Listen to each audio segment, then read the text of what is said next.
Hello guys, मैं हूं यश। और जैसा कि मैंने कहा था कि आज की दूसरी वीडियो भी एंटी क्राइस्ट के ऊपर होगी और आज हम बात करेंगे कि एंटी क्राइस्ट कहां से हो सकता है, वो किस प्रकार से आएगा और वो अपना काम किस प्रकार से करेगा। तो पिछली वीडियो के अंदर हमने एंटी क्राइस्ट के बारे में काफी कुछ देखा और जिन लोगों ने मेरी पहली वीडियो नहीं देखी एंटी क्राइस्ट की, आप जाकर के देख सकते हैं और उसमें काफी कुछ इन्फॉर्मेशन है जो आपको ये वाली वीडियो को समझने में भी कहीं ना कहीं मदद करेगी। तो गाइज, आज मैं कहना चाहता हूँ कि आज जब आप ये वाली वीडियो देख रहे हो तो कृपया ध्यान से देखिए। जितना ध्यान से देखेंगे उतना समझ में आएगा। तो बहुत से लोग समझते हैं कि एंटी क्राइस्ट कोई ट्रांस ह्यूमन होगा या सुपर ह्यूमन होगा। तो यह बात एक हद तक सच भी है, क्योंकि पिछली वीडियो में हमने देखा था कि रेवलेशन 13:13 के अंदर यानी प्रकाशित वाक्य 13:13 में कि वह पशु चिन्ह दिखा रहा है। पर जो लोग ये कहते हैं कि वो दिखने में कोई एलियन की तरह या कोई बड़े जंतु की तरह होगा, तो ये बात किसी तरह से सही नहीं है।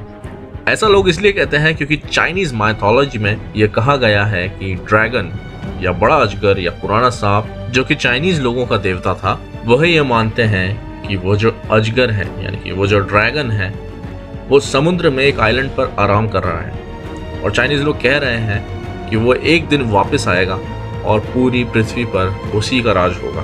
तो ऐसा भी माना जाता है कि जहाँ पे वो ड्रैगन अभी है वो जगह बरमूडा ट्रायंगल है। और ठीक ऐसे ही इस्लामी धर्म के अंदर हदीथ में ये बात कही जाती है कि दज्जाल जो है वो एक द्वीप पर यानी एक आइलैंड पर कैद है और वो आइलैंड समुद्र के बीचों बीच में है। और बाइबल में भी अगर ये पढ़ें तो वहाँ पे ये लिखा है रेवलेशन 13:1 के अंदर कि जो पशु निकल रहा है वो समुद्र में से निकल रहा है। आप चाहें तो गूगल पे टाइप करके देख सकते हैं कि वहाँ पे लिखा हुआ है, तब मैंने एक पशु को समुद्र में से निकलते हुए देखा। तो गाइज, इसका अर्थ ये नहीं निकलता कि वो जंतु या पशु जो है वो कोई वास्तविक पशु है आकार या दिखने के अंदर। ऐसा मैं इसलिए कह रहा हूँ कि यह बात जो है एक रूपक है यानी एक मेटाफोर है जो इस्तेमाल किया गया है इस एंटी क्राइस्ट के लिए, यानी एक सिंबॉलिक शब्द है। तो यह बात भी मैं पक्के तौर पे इसलिए कह रहा हूँ क्योंकि बाइबल के अंदर दानियल नबी की जो पुस्तक है, अगर उसके 7वें अध्याय के अंदर अगर आप पढ़ेंगे तो वहां पर भी दानियल जो है वो 4 जंतु देख रहा है, यानी कि 4 बड़े पशु देखता है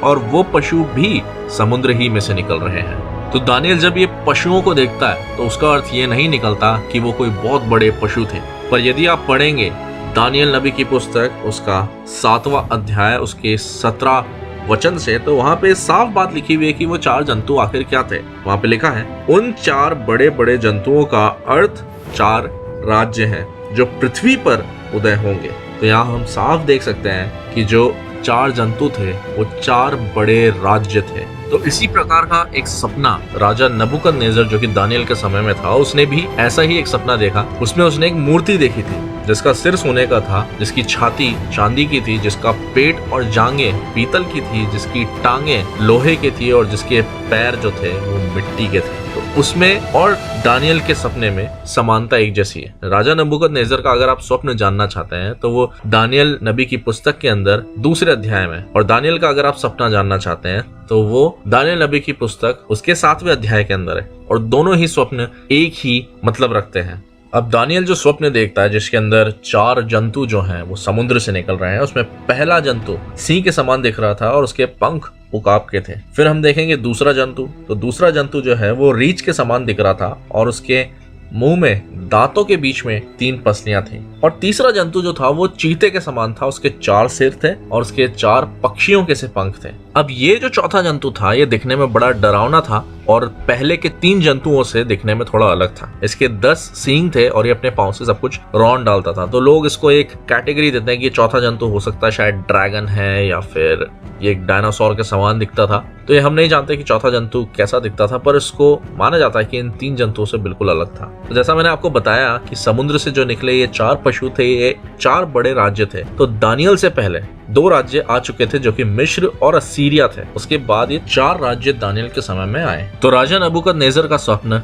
और दानियल का स्वप्न बहुत कुछ एक जैसा था और उसी प्रकार से इनके स्वप्न के अनुसार ये 4 राज्य जो हैं इनके बाद में आए। तो पहला राज्य जो है जो कि पहले जंतु और मूर्ति के सिर से मेल खाता था वो था राज्य बाबिल यानी बेबीलोन किंगडम, जो कि 605 BC से 539 BC में हुआ। दूसरा जंतु जो कि मूर्ति की छाती और जो दूसरा जंतु रीछ के समान था उससे मेल खाता था वो था मिड पर्शिया यानी कि मादी और फारसी राज्य, जो कि 539 बीसी से लेके 331 बीसी में उदय हुआ। और उसके बाद तीसरा जंतु जो कि चीते के समान दिखता था और मूर्ति के पेट और जांग से समानता खाता था वो था राज्य ग्रीक यानी कि यूनान, जो कि 331 बीसी से 168 बीसी तक हुआ। और जो चौथा जंतु जो कि बहुत भयानक था, जिसके 10 सींग थे और जो मूर्ति की टांगों से मेल खाता था, वो था राज्य रोम, जो कि 168 बीसी से 476 एडी तक हुआ। तो इन्हीं दोनों के स्वप्न के अनुसार पृथ्वी के ऊपर ये 4 राज्य उदय हुए और ये फैल गए। अब प्रकाशित वाक्य में अगर हम देखेंगे तो वहां पर ये 4 पशु नहीं है, पर वहां पर एक ही पशु है जो पशु इन चारों के समान दिख रहा है। आप पढ़ सकते हैं प्रकाशित वाक्य यानी रेवलेशन 13 अध्याय। वहां पे अगर आप देखेंगे तो वहां लिखा है कि जो पशु मैंने देखा वह चीते के समान था, पांव उसके भालू के समान थे, मुंह उसका सिंह के समान था। फिर अजगर ने उसको अपना सामर्थ्य दे दिया और अपना सिंहासन भी दे दिया और अपना बड़ा अधिकार भी। तो जैसा ये 4 राज्य एक हो गए हैं और अब एक ही पशु दिख रहा है, तो ये बात रुख करती है न्यू वर्ल्ड ऑर्डर की तरफ, यानी कि यही 4 राज्य जो पृथ्वी पे उदय हुए और फैल गए, अब ये राज्य एक हो जाएंगे और यही एक राज्य जो है न्यू वर्ल्ड ऑर्डर कहलाया जाएगा। यानी कि एक ही सरकार पूरी पृथ्वी के ऊपर, पूरे विश्व में केवल एक ही सरकार होगी और वही न्यू वर्ल्ड ऑर्डर है। अब यही 4 राज्य या ये फिर 4 जंतु जो हैं, ये हमारे स्वभाव और हमारे कलर को दर्शाते हैं। बात करें यदि चीते की तो वो एशिया, अफ्रीका और यूरोप के कुछ पार्ट को दर्शाता है। बात करें यदि सिंह की तो वो ग्रेट ब्रिटेन और यूनाइटेड नेशंस को दर्शाता है। बात करें यदि भालू की तो वो मिड एशिया का कुछ पार्ट, रशिया और ऑस्ट्रेलिया को दर्शाता है। बात करें यदि अजगर की तो वो यूरोप को दर्शाता है। तो आज के समय में जब यही सब एक होकर के न्यू वर्ल्ड ऑर्डर के रूप में हमारे सामने आएंगे तो वही एंटी क्राइस्ट कहलाए जाएंगे और जो इनका संचालन करेगा वही एंटी क्राइस्ट होगा, जो कि पूरी अपनी मनमानी करेगा उन लोगों के ऊपर जो कि रह जाएंगे रैप्चर के अंदर, और इजराइल पर, क्योंकि इजराइल ने अभी तक प्रभु यीशु मसीह को मसीहा करके नहीं माना है। तो कई सारे वीडियोस YouTube के ऊपर बनते हैं जो कि इन्हीं कुछ समानताओं में से एक को लेकर के कहा जाता है कि नहीं यही एंटी क्राइस्ट है, पर बाइबल हमें साफ बताती है कि कोई एक जगह से वो एंटी क्राइस्ट नहीं है, ये सब मिल करके एंटी क्राइस्ट का काम करेंगे। अगर हम आगे देखेंगे तो वहां पे लिखा हुआ है कि उस पशु के 7 सिर भी हैं। तो समझने वाली बात यह है जो कि रेवलेशन 13 में दी गई है कि वो पशु के 7 सिर आखिर है क्या, और ये 7 सिर बाइबल हमें समझाती है रेवलेशन 17:9 के अंदर। वहां पे लिखा हुआ है कि वह 7 सिर 7 पहाड़ हैं। अब सोचने वाली बात यह है कि ये 7 सिर यानी ये 7 पहाड़ आखिर है कहां पर। तो ये हम देख सकते हैं रोम के अंदर वेटिकन सिटी के पास में ये 7 पहाड़ आज मौजूद हैं। तो पहाड़ को अगर देखा जाए तो पहाड़ का अर्थ है सामर्थ या प्रदर्शन। ठीक इसी प्रकार ये जो 7 सिर भी हैं ये प्रदर्शित कर रहे हैं या फिर ये सामर्थ दिखा रहे हैं या एक पहचान दिखा रहे हैं उस एंटी क्राइस्ट की। आगे पढ़ेंगे तो रेवलेशन 17:10 में ही लिखा हुआ है कि ये 7 सिर जो हैं, ये 7 सिर 7 राजा भी हैं। तो हम देख सकते हैं कि 7 राजा यानी उनके 7 किंगडम हुए। जैसा कि मैंने पहले बताया अभी कि दानियल से पहले 2 किंगडम थे जो कि मिस्र और असीरिया थे। दानियल के समय में उसके बाद में 4 किंगडम और आए जो कि टोटल 7 किंगडम हुए, यानी जो अब 8वां आने वाला है वो 8वां किंगडम एंटी क्राइस्ट है। तो रेवलेशन 17:10 में आपके लिए एक बार पढ़ देता हूं जिससे कि आपको क्लियर हो जाए कि ये बात क्या है। तो वहां इस प्रकार लिखा है कि वे 7 राजा भी हैं, 5 तो हो चुके हैं और 1 अभी है और 1 अब तक आया नहीं है, और जब आएगा तो कुछ समय तक उसका रहना भी अवश्य है। जो पशु पहले था और अब नहीं है वो 8वां है और उन 7 में से उत्पन्न और विनाश में पड़ेगा। तो यूहन्ना जब ये दर्शन देख रहा था तो उसे बताया गया कि 5 अभी हैं, जिसमें मैं बता चुका हूँ, आपको एक बार फिर से बता देता हूँ। पहला मिस्र है, दूसरा असीरिया है, तीसरा बेबीलोन है, चौथा मीडो पर्शिया है, 5वां ग्रीक है, और जो अभी भी है यानी कि 6ठा राज्य उसके समय में था वही राज्य जिसने प्रभु यीशु मसीह को क्रूस पे चढ़ाया, जो कि अजगर के समान दिखता था, जिसे अजगर भी कहा गया है या शैतान भी कहा गया है। तो वो राज्य था रोम जो कि उस समय था। 7वां राज्य भी रोम ही है जिसको कहा गया है कि जो पहले नहीं था पर अब है, यानी रोम जो है एक प्रकार से रिवाइव्ड होके वापस आया है। रोमन राज्य खत्म हो गया था और वो रिवाइव्ड होके आया रोमन कैथोलिक्स के रूप में। तो रोमन कैथोलिक्स जो है वो पॉलिटिकली भी बेस्ड है और रिलीजियस तरीके से भी बेस्ड है। तो रोमन राज्य जो है वो रोमन कैथोलिक्स के रूप में पुनर्जीवित होकर के हमारे सामने आया है पर अभी तक 8वां जो राज्य है वो इन सब का मेलजोल है, जो कि अब सामने आएगा, यानी कि न्यू वर्ल्ड ऑर्डर। अब अगर यहाँ पे ये बात हम देखें तो देखने से बिल्कुल ऐसा लग रहा है कि हाँ, एंटी क्राइस्ट का जो आना जो है वो तो रोमी राज्य से ही होगा। पर जैसा कि अभी हमने पढ़ा, हमें ध्यान से पढ़ना है जो भी लिखा हुआ है और उसे समझना बहुत जरूरी है। जैसा कि हमने 17:10 के अंदर अभी पढ़ा था प्रकाशित वाक्य में, तो वहाँ लिखा हुआ है कि यूहन्ना के समय रोमन राज्य था और उसके लिए कहा गया है कि एक अब तक आया नहीं है, यानी कि रिवाइव्ड रोमन कैथोलिक के रूप में अभी तक वो आया नहीं था 7वां राज्य। पर अब उसका रहना जो है वो कुछ समय तक रहना अवश्य भी है। ये मैं इसलिए कह रहा हूँ कि रोमन कैथोलिज्म जो है वो कुछ समय के लिए रहेगा, केवल कुछ समय के लिए। और वो इसलिए कुछ समय रहेगा क्योंकि रोमन कैथोलिज्म जो है वो एक स्त्री है, जो कि रेवलेशन 17 चैप्टर में जिसका डिस्क्रिप्शन दिया गया है। और उसी 17 चैप्टर के अंदर यहाँ साफ लिखा है कि उस स्त्री को ये लोग क्या करेंगे, यानी उस वैश्या का ये लोग क्या करेंगे। तो 16 अगर वर्ड्स में आएंगे 17 चैप्टर के, तो वहाँ लिखा है, जो 10 सींग तूने देखे वे उस वैश्या से बैर रखेंगे और उसे लाचार और नंगी कर देंगे और उसका मांस खा जाएंगे और उसे आग में जला देंगे। तो यहाँ हम साफ देख सकते हैं कि हाँ, शायद आने वाले दिनों में रोमन कैथोलिज्म, जो कि एक स्त्री है, जो एक वैश्या है, रेवलेशन 17 के अनुसार वो पशु के द्वारा यानी एंटी क्राइस्ट के द्वारा खत्म कर दी जाएगी, समाप्त कर दी जाएगी। पर इसमें कोई शक नहीं है कि वो उस पशु से भिन्न है, नहीं, वो उस पशु के साथ है, क्योंकि यहाँ लिखा हुआ है कि वो पशु के ऊपर ही बैठी हुई है। तो वो पशु के साथ है, पर बाद में एक समय आएगा जब इसे बिल्कुल भी खत्म कर दिया जाएगा, इसकी असलियत खोल दी जाएगी। रोमन कैथोलिज्म की असलियत खुलने की बात मैं इसलिए कर रहा हूँ क्योंकि रोमन राज्य जो था वो पेगन धर्म को मानने वाला था, यानी कि पेगन धर्म जो आज सेटेनिज्म है। इसलिए रोमन कैथोलिक्स के अंदर बहुत सारी समानताएं हैं सेटेनिज्म से, पर कैथोलिक्स जो है वो डिफरेंट है और रोमन कैथोलिक्स जो है वो डिफरेंट है। या आप जाके चेक कर सकते हैं, नेट पे बहुत सारा मैटर अवेलेबल है और इसकी डीप स्टडी अगर आप करेंगे आपको समझ में आएगा। पर रोमन कैथोलिज्म जो है वो कहीं ना कहीं सेटेनिज्म से डायरेक्टली और इनडायरेक्टली रिलेटेड हो सकता है। तो जो लोग कह रहे हैं कि पोप ही एंटी क्राइस्ट है और वही आएगा और वही सब कुछ करेगा, तो सॉरी, बाइबल यहाँ पे कुछ और बता रही है। बाइबल यहाँ साफ कह रही है कि एंटी क्राइस्ट का जो सिस्टम है वो पेपेसी को एकदम निर्वासित कर देगा। तो कहीं ना कहीं हमें ये जानने की इच्छा हमेशा रहती है कि ऐसा वो कौन सा स्थान है या ऐसा वो कौन सा देश है जहां से ये एंटी क्राइस्ट, जो कि मनुष्य रूप में है, ये आएगा। तो हमेशा हम लोग YouTube पे वीडियोस देखते हैं इस बात को जांचने के लिए, और बहुत सारी कॉमन बात जो देखने को मिलती है वो ये मिलती है कि एंटी क्राइस्ट जो है वो एक बहुत पावरफुल देश से होगा। और दूसरी बात कि हर देश जो एंटी क्राइस्ट के बारे में जानता है वो यही सोचता है कि शायद एंटी क्राइस्ट जो है वो हमारे एरिया से होगा। पर यदि बाइबल के अंदर हम पढ़ें तो दानियल उसका 11 अध्याय उसके 21 वचन से अगर आप पढ़ेंगे तो वहां पे इस बात का कहीं ना कहीं खुलासा होता है। तो वहां इस प्रकार लिखा है, उसके स्थान में एक तुच्छ मनुष्य उठेगा जिसकी राज प्रतिष्ठा पहले तो न होगी, तो भी वह चैन के समय में आकर चिकनी चुपड़ी बातों के द्वारा राज्य को प्राप्त करेगा। तो यहाँ हम देख सकते हैं कि एक तुच्छ मनुष्य उठेगा। और अगर आप आगे इस चैप्टर को पूरा पढ़ेंगे तो आपको पता चलेगा कि बात हो रही है नॉर्थ में। तो इजराइल का नॉर्थ जो है उसमें सिर्फ 2 ही देश आते हैं अगर ध्यान से देखा जाए, और दोनों ही देश एक तरह से पावरफुल हैं। हो सकता है वहां से कोई तुच्छ मनुष्य उठे। तो नॉर्थ में अगर देखा जाए तो टर्की है, और यदि थोड़ा और आगे अगर हम नॉर्थ में चले तो रशिया है। और एंटी क्राइस्ट के प्रकट होने का जो समय है वो तब है जब युद्ध चल रहे होंगे। अगर अभी देखा जाए तो मिडिल ईस्ट के अंदर एक तरह से युद्ध ही चल रहे हैं। हो सकता है वर्ल्ड वॉर शुरू हो जाए और एंटी क्राइस्ट का प्रकट होना शुरू हो जाए। तो बहुत से स्कॉलर्स भी जो हैं वो हमेशा कहीं ना कहीं ये प्रेडिक्शन बांध के चलते हैं कि आखिर वो होगा कहाँ से या वो किस प्रकार का आदमी होगा। तो तुच्छ मनुष्य की बात को अगर लेकर के चलें तो तुच्छ उन्हें जाना जाता है जो लोग काले होते हैं, यानी कि अफ्रीका, लीबिया, इस तरफ के लोग। और कुछ स्कॉलर्स कहते हैं कि या तो वो मुस्लिम होगा या फिर वो एक ज्यू होगा, यानी वो एक यहूदी होगा। तो मिडिल ईस्ट जो है वहां पे दोनों प्रकार की जातियां हैं, मुस्लिम्स भी हैं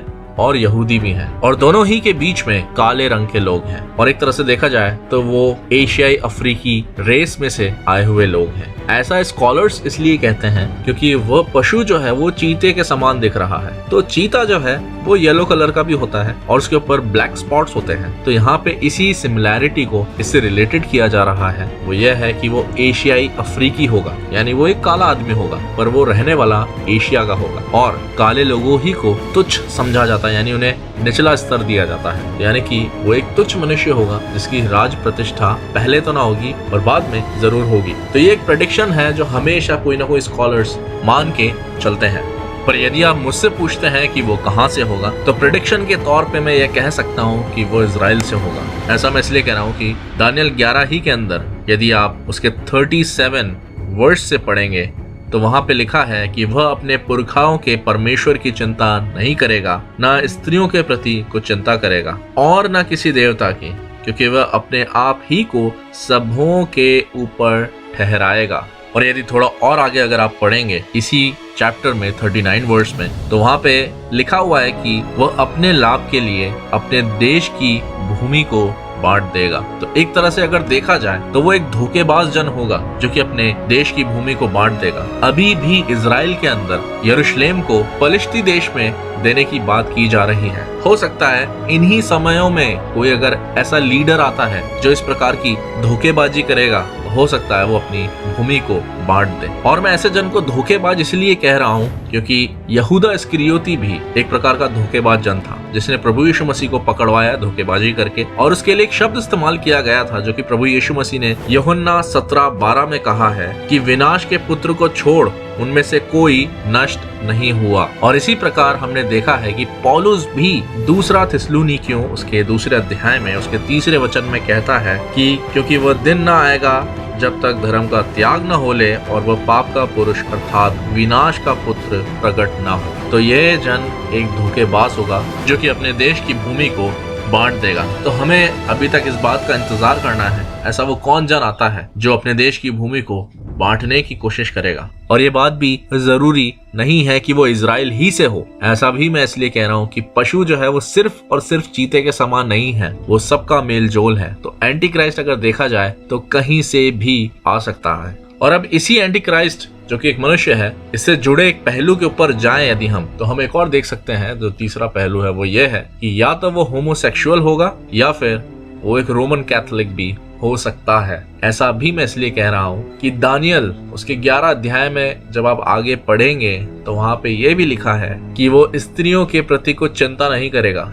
इंग्लिश में लिखा हुआ है, he will not desire for women. आदमी और औरत के संबंध को केवल 2 ही लोग नकारते हैं। पहला जो कि होमोसेक्सुअल है यानी समलैंगिक है, दूसरा जो कि रोमन कैथोलिक में बड़ी उपाधि के ऊपर है यानी बड़ी पोस्ट पे है, शादी नहीं करते हैं, ना ही नन्स शादी करती हैं। तो हो सकता है आने वाला एंटी क्राइस्ट इन्हीं दोनों में से कोई एक हो। तो यही सारी समानताएं जिस किसी भी देश के लीडर से मिले वही एंटी क्राइस्ट हो सकता है। तो यदि हम बात करें इस पशु के 10 सींगों की, तो दानियल ने भी जो सपना देखा था जिसमें भयानक पशु था उसके 10 सींग थे, और वो बात दर्शाती है रोमन एम्पायर के 10 भागों के होने की। रोमन एम्पायर जो था वो 10 भागों में डिवाइड हो गया था, पर यहाँ पे जो 10 सींग हैं उनको यदि हम देखें तो वो हम देख सकते हैं कि वो 10 सींग क्या हैं, जो कि रेवलेशन 17 उसके 12 वर्स में लिखा हुआ है। वहाँ इस प्रकार लिखा है, जो 10 सींग तूने देखे वे 10 राजा हैं जिन्होंने अब तक राज्य नहीं पाया, पर उस पशु के साथ घड़ी भर के लिए राजाओं का सा अधिकार पाएंगे।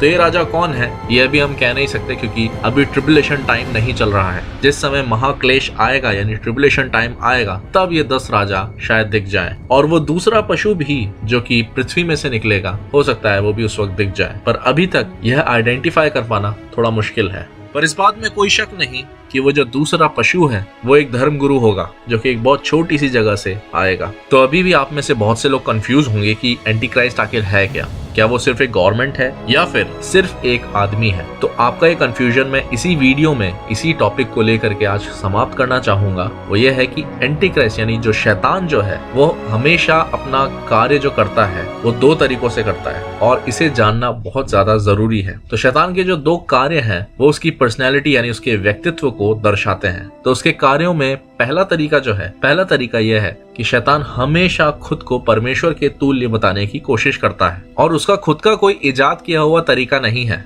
वह हमेशा परमेश्वर की रीतियों को अपना करके वही काम करने की कोशिश करता है। तो एग्जाम्पल के तौर पे मैं आपको बताना चाहूंगा कि प्रभु यीशु मसीह जो परमेश्वर का प्रतिरूप है उन्हें कहा जाता है कि वो ज्योति है, और शैतान भी खुद को ज्योति बताता है। जैसे कि कई बार हम देखते हैं लूसीफर द लाइट बियरर कहा जाता है उसको। प्रभु यीशु मसीह को भोर का का तारा कहा जाता है। शैतान भी खुद के लिए भोर का तारा इस्तेमाल करता है, यानी लूसीफर द मॉर्निंग स्टार, ये शब्द उसके लिए इस्तेमाल किया जाता है। प्रभु यीशु यहूदा का शेर कहलाते हैं। शैतान भी फाड़ खाने वाला शेर कहलाया जाता है। दूसरा तरीका जो है वो ये है कि वह हमेशा परमेश्वर के विरोध में कार्य करता है। यही उसका दूसरा नियम है। प्रभु यीशु मसीह को प्रिंस ऑफ पीस कहा जाता है, शैतान को सन ऑफ डिस्ट्रक्शन कहा जाता है। प्रभु यीशु मसीह को गुड शेपर्ड कहा जाता है, यानी एक अच्छा चरवाहा। शैतान को डिक्टेटर कहा जाता है। प्रभु यीशु सत्य है तो शैतान असत्य से भरमाने की कोशिश करता है। प्रभु यीशु मसीह आज्ञाकारी है तो शैतान परमेश्वर का विरोधी है, यानी वो बागी है। तो इन्हीं दो तरीकों से एंटी क्राइस्ट भी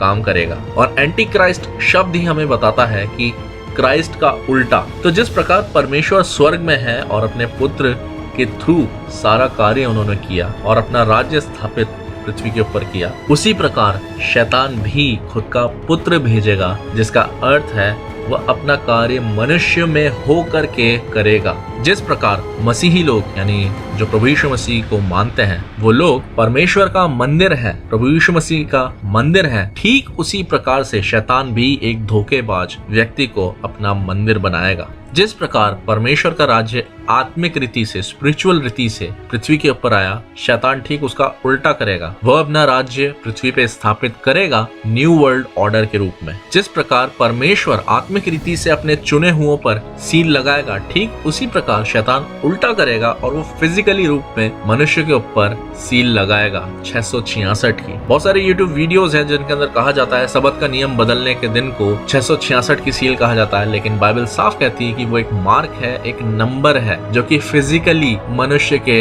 हाथ और उसके सिर पर लगेगा। तो इस बात में बिल्कुल भी कंफ्यूज मत होइए। तो किसी भी रीति से आपको वो मार्क नहीं लेना है। और जैसा बाइबल कहती है इफिसियों 6 में, वहां पर लिखा है कि हमारा युद्ध जो है शैतान से वो लहू और मांस का नहीं है। तो शैतान ठीक इसी बात का उल्टा ही करेगा कि वो हमसे लहू और मांस ही में युद्ध लड़ेगा। तो जिस प्रकार प्रभु यीशु मसीह का आना भी कभी भी हो सकता है, उसी प्रकार से एंटी क्राइस्ट का भी आना कभी भी हो सकता है। यह तो आपके ऊपर है कि आप कितना तैयार हैं। क्या आप प्रभु यीशु मसीह के द्वारा बचाए गए हैं? क्या आप जाग रहे हैं? यह प्रश्न मेरा आपसे नहीं है, यह प्रश्न आपका आपसे है, आपकी जिंदगी के लिए। तो मिलते हैं अगली वीडियो में, जिसमें हम बात करेंगे परमेश्वर के बड़े भयानक दिन के विषय में, जो कि टला नहीं है पर अब आने वाला है या फिर शुरू हो चुका है। तब तक के लिए गुड बाय।